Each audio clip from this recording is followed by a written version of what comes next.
I don't care who you are, life is going to knock you down. Listen to me, many of you right now, life's got you up against the rope, and you gotta do me a favor. Like, you can't give up, you can't give in. Pain is temporary. Pain is your friend. Pain is gonna take you to the next level. When you going through pain, I know what you're feeling. I know exactly, because I've been there, I've done that, but you gotta work through it. And the reason why most of you are not successful is because every single time stuff not going your way, you give up, you quit, you let go, and people feel weakness, they feel it. You can feel when somebody's not committed, when they're not all in, when they're not dedicated. And there's another level you get to when you go all in. Winners win and losers lose. There are going to be times that you're going to be wondering, why should I keep showing up and working my business? Why should I keep at it?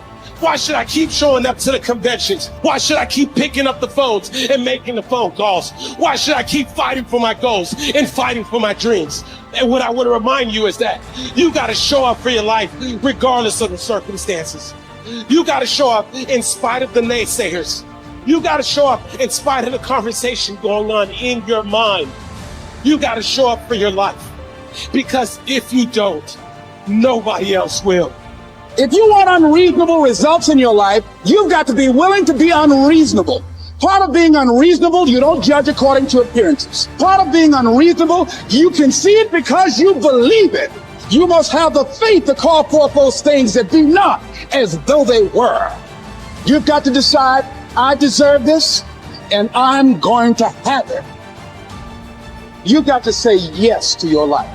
You've got to say yes. Yes to my dreams. Yes to me. Yes, I can make it. Yes, I can. Doesn't matter how many failures I've made. Doesn't matter how many mistakes I've endured. Doesn't matter about my defeats. Doesn't matter about what I've done. Yes, yes. I don't care about the fact I'm in a hole now. Doesn't matter about where I am. The last chapter to my life has not been written yet. If you judge me now, you'll judge me prematurely. I'm still in the process of transforming my life. I'm still in the process of becoming. Yes. The brilliance of Thomas Edison was not in his mind. It was something much more ordinary and often much less respected. I've got no imagination, he once said. I never dream. I've created nothing. If you're someone who doesn't like Edison, you might think that this is Edison admitting to stealing his inventions from other, more brilliant inventors, like Nikola Tesla. Not quite, but he did readily concede that most of the credit belonged to something other than his brain. The genius hangs around his laboratory day and night, Edison said. If anything happens, he's there to catch it. If he wasn't, it might happen just the same. Only it would never be his. What he's talking about is showing up.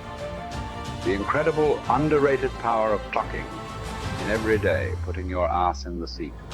And the luck this seems to inevitably produce. Edison lived in his laboratory and never missed a day. Like Gehrig, even when he was sick, when he was tired, or when visited by tragedy or disaster.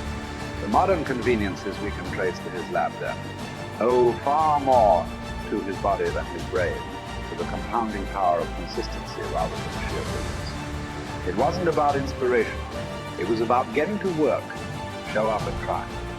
Get on the treadmill, pick up the violin, script out some scenes, reach out to some clients, read some reports, lift a couple weights, jog 1 mile, cross one thing off the to-do list, chase down a lead. It doesn't matter what it is. All aspects of our life benefit from this circumscribed kind of discipline. Just as long as you do something every day, that is the important thing. Show up. When you're tired, when you don't have to, even if you have an excuse, even if you're busy, even if you won't get recognized for it, even if it's been kicking your ass lately, once something is done, you can build on it. Once you get started, momentum can grow. When you show up, you can get lucky. Is this still hard? Yes. But the good news is that because it's hard, most people don't do it. They don't show up. They can't even do one tiny thing a day. So yes, you're alone out there on the track in the rain. You're the only one responding on Christmas. But having the lead is, by definition, a little lonely. This is also why it's quiet in the morning. You have the opportunities all to yourself. Don't worry about setting any records. Just report for duty. No excuses. And here's the irony. This is also a way to break records. Consistency is a superpower. Day to day, willpower is incredibly rare. Lowell Gettrig was a solid position player and a good hitter. But his success really was rooted in the fact that he didn't miss many days of work. It's quite likely that had he continued at his normal pace and not been stricken with R's, that he would have put up career numbers that surpassed Babe Ruth. Gettrig wasn't just able to show up despite injuries and fatigue. He also had to push through ennui, doubt, and just plain not feeling it. He had slumps like we all do, but he also understood what they meant. As a minor leaguer, he had struggled at the plate and thought about quitting. The Yankees' owner sent down a scout to walk Gehrig through the very basic math of a batting average. A good hitter hits 300, and hitting 350 is terrific. Hitting 400 is almost unheard of. What does that translate to? Missing on 6 tries out of 10. A hitter can also go days, weeks without touching the ball. That's what the scout told him. The most important thing a young ball player can learn is that he can't be good every day. You don't have to always be amazing. You do always have to show up. What matters is sticking around for the next at-bat. The ability to do that, coupled with the ability to endure what John Steinbeck called doggy days while writing East of Eden. Those days when everything seems out of whack and you're just not feeling it, when the distractions won't stop. It's the first step to greatness, literally. You cannot be great without the self-discipline to do that. One thing a day adds up. Each day adds up.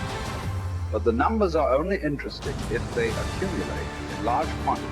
You guys that are just getting started, you're not going to start right here. You're going to start down there, probably in another city, another town. I grew up in Lake Charles, Louisiana, no money, raised by a single mother. I was in debt at 25 years old. First thing that I had to do in my life was not learn a new skill. First thing I had to do to get my life moving in the right direction was self-development. It is vital. It was vital for me that I improved myself and I could start depending upon me. I had to show up every day with some rituals, some disciplines, and start getting myself to trust me, not trust others, but trust myself to do the right thing every day. One of the things that I started doing was beating the sun up every morning. I'm going to beat that sun up every morning so that I have the discipline and the control over my life. So I knew, hey, before that thing pops, I'm going to pop. I'm going to get out of bed, depend on myself, get up at the same time every day. And for me, that time, regardless of where I was beat that sun up. No matter where I am, I'm going to beat that thing up. So it gives me a sense of control over my own life. Second thing,